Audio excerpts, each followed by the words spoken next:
AI AI AI आजकल हर तरफ बस इसी की बात हो रही है। नए नए मॉडल्स, कमाल के सॉफ्टवेयर्स। लेकिन क्या कभी सोचा है कि ये पूरी डिजिटल दुनिया चलती किस चीज पे है? चलिए आज जरा गहराई में उतरते हैं और पर्दे के पीछे की कहानी को समझते हैं। तो सवाल यही है कि एआई क्रांति की असली ताकत क्या है? क्या ये सिर्फ कुछ स्मार्ट कोड्स और एल्गोरिदम हैं या फिर कुछ और भी है?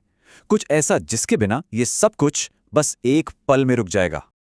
और यहीं पर एंट्री होती है ब्लैक बॉक्स लिमिटेड जैसी कंपनियों की। इन्हें कहते हैं डिजिटल इंफ्रास्ट्रक्चर इंटीग्रेटर। अब ये सुनने में थोड़ा भारी लगता है ना? आसान भाषा में समझें तो ये वो लोग हैं जो एआई और क्लाउड कंप्यूटिंग के लिए जरूरी ढांचा तैयार करते हैं।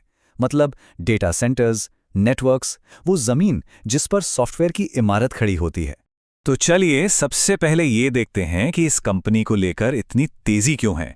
वो क्या कारण है जो निवेशकों को इसकी तरफ खींच रहे हैं, जिसे हम कहते हैं बुल केस। जरा इस नंबर पे गौर कीजिए, $601 मिलियन। दिसंबर 2023 तक ब्लैक बॉक्स के पास करीब 5,400 करोड़ रुपए के ऑर्डर्स थे। ये दिखाता है कि इनके काम की डिमांड कितनी जबरदस्त है। ये कोई छोटी मोटी बात नहीं है, ये एक बहुत मजबूत ऑर्डर बुक है। अब ये आंकड़ा देखिए, ये बहुत दिलचस्प है। कंपनी के प्रमोटर्स यानी कंपनी के मालिक खुद इसमें 70% से ज्यादा की हिस्सेदारी रखते हैं। इसे कहते हैं स्किन इन द गेम।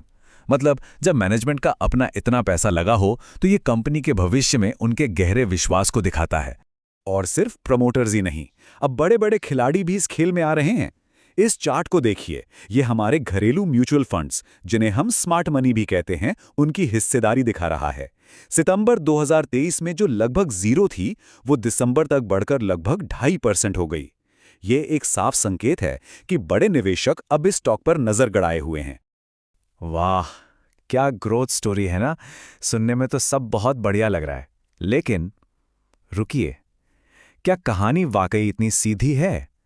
क्या हर चमकती चीज सोना होती है? चलिए अब सिक्के का दूसरा पहलू भी देख लेते हैं। अब बात करते हैं उन चीजों की जो थोड़ी चिंताजनक हैं। मतलब वो वित्तीय जोखिम जिसे हम बेयर केस कहते हैं और जिसे किसी भी निवेशक को नजरअंदाज नहीं करना चाहिए। कंपनी का डेट टू इक्विटी रेशियो है 1.24। इसका सीधा सा मतलब है कि कंपनी पर अपनी इक्विटी के मुकाबले कर्ज ज्यादा है। अब देखिए, क्योंकि ये फिजिकल इंफ्रास्ट्रक्चर का काम करते हैं तो इन्हें वर्किंग कैपिटल की जरूरत पड़ती है। लेकिन ये कर्ज, खास तौर पर जब हम इनकी तुलना सॉफ्टवेयर कंपनियों से करते हैं, तो एक वित्तीय जोखिम तो जरूर है। और ये चिंता सिर्फ कर्ज तक ही सीमित नहीं है। खुद मैनेजमेंट ने जो आने वाले समय के लिए रेवेन्यू ग्रोथ का अनुमान लगाया है, वो थोड़ा चौंकाने वाला है। जैसा कि सीए वरुण अग्रवाल ने भी पॉइंट आउट किया, कंपनी खुद कह रही है कि वो सिर्फ 5 से 10% की ग्रोथ की उम्मीद कर रही है। अब एक ग्रोथ कंपनी के लिए ये गाइडेंस थोड़ा सोचने पर मजबूर करता है। अच्छा, 1 मिनट रुकते हैं। अगर ये गहरा विश्लेषण आपको पसंद आ रहा है तो इसे एक लाइक जरूर दें और चैनल को सब्सक्राइब कर लें। और हाँ, अगर इस पर और भी चर्चा करनी है तो चैनल पेज पर हमारी फ्री व्हाट्सएप कम्युनिटी का लिंक है, उससे भी ज्वाइन कर सकते हैं। देखिए, ब्लैक बॉक्स को अकेले में देखने से पूरी तस्वीर कभी साफ नहीं होगी। असली कहानी तो तब समझ में आएगी जब हम इसकी तुलना इसके साथियों से करेंगे। तो चलिए अब जरा बाजार का संदर्भ समझते हैं। इस टेबल को देखिए, एक तरफ है ब्लैक बॉक्स और दूसरी तरफ है 2 दिग्गज सॉफ्टवेयर कंपनियां, परसिस्टेंट सिस्टम्स और टाटा एलेक्सी। अंतर बिल्कुल साफ है। जहां सॉफ्टवेयर कंपनियां लगभग 0 डेट पर काम करती हैं और उनके मार्जिन बहुत तगड़े हैं, वहीं ब्लैक बॉक्स पर कर्ज भी ज्यादा है और मार्जिन भी काफी पतले हैं। ये इनके बिजनेस मॉडल का फर्क दिखाता है। अब जरा ये देखते हैं कि इन कंपनियों में पैसा किसका लगा है।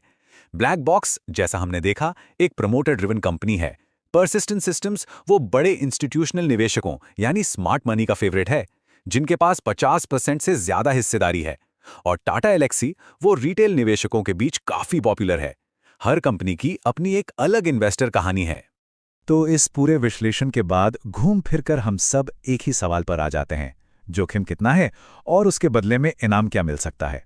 तो देखिए, पूरी कहानी का सार ये है, ब्लैक बॉक्स में निवेश करना मतलब सीधा एआई के इंफ्रास्ट्रक्चर बूम पर दांव लगाना है। लेकिन इस दांव के साथ ज्यादा कर्ज और कम मार्जिन का जोखिम जुड़ा हुआ है।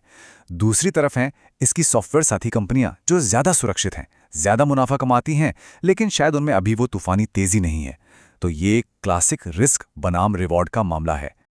और हाँ, जाने से पहले एक बहुत ज़रूरी बात, ये सारी जानकारी सिर्फ और सिर्फ शैक्षिक उद्देश्यों के लिए है।